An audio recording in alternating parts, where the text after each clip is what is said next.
That's right. It gives me more authority, I think. Yeah. Well, when Burmy told me to speak, he said talk about camping. So I looked in the Bible for camping, and I found it in this translation anyway. In Exodus 14. They're camping by the sea. Yeah, so that seemed really appropriate. So the Lord said to Moses, "Tell the people of Israel to turn back and camp across from Pi-hahiroth near Baal-zephon, between Migdol and the Red Sea." There will be a quiz.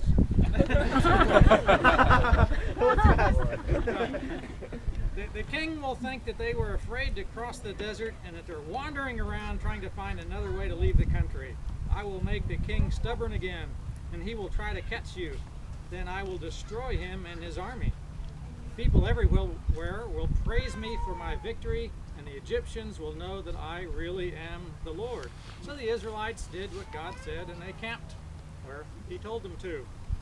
And the king of Egypt heard about it. And he and his officials changed their minds, and they sent the war chariots and the army, all the tanks. Yeah.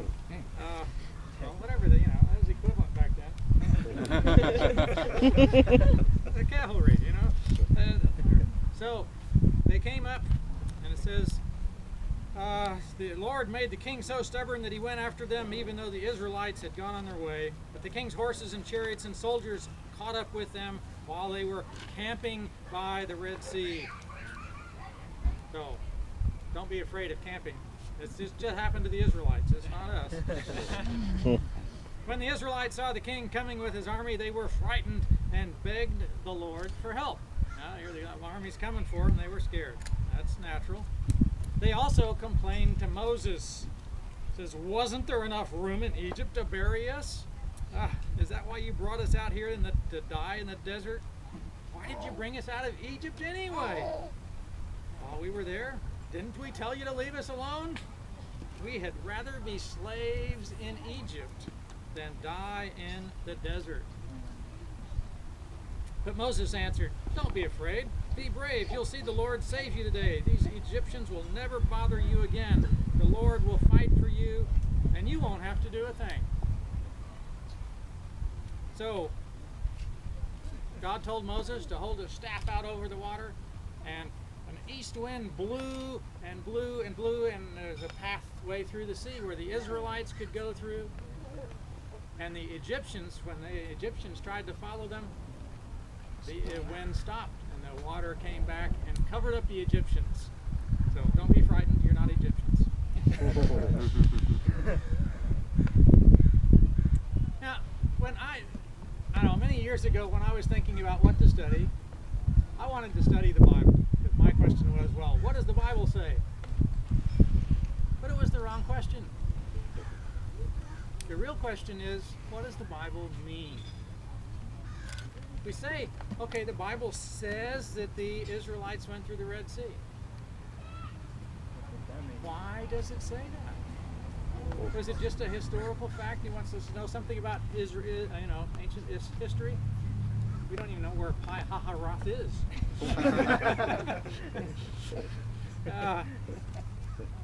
No. He tells us this not for ancient history.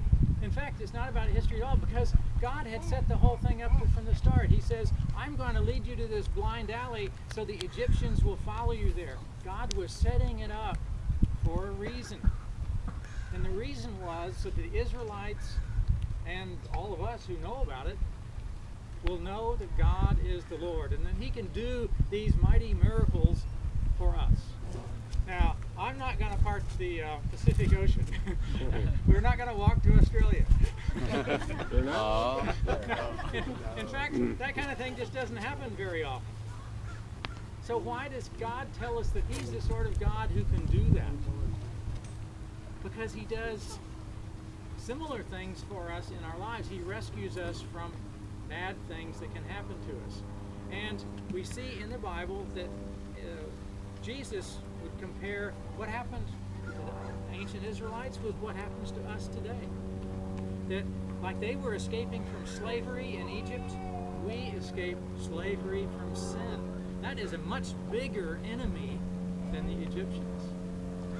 The Egyptians can be mean to us for only a certain amount of time. But throughout our life, we struggle with sin. We want God to rescue us from sin, to part a way through the thicket so where we can get through and get an escape away from it. But it's not going to be easy.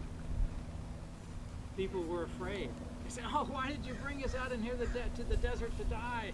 Oh, we'd rather be slaves than cope with this fear. We don't like this fear." Moses says, "Don't be afraid."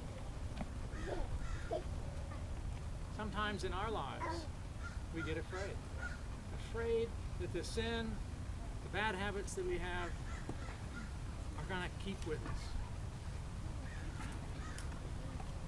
And the Bible tells us there's victory there. Jesus has given us victory. He has rescued us from the perils of things. Now, we're not going to go jump in the river like we sang about.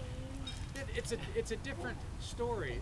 In this story, the sea was the enemy. One of the enemies, at least of the Egyptians. That was certainly an enemy of them. But God makes a path through all the dangers that are out there and helps us pass safely through. And we can thank Him for that.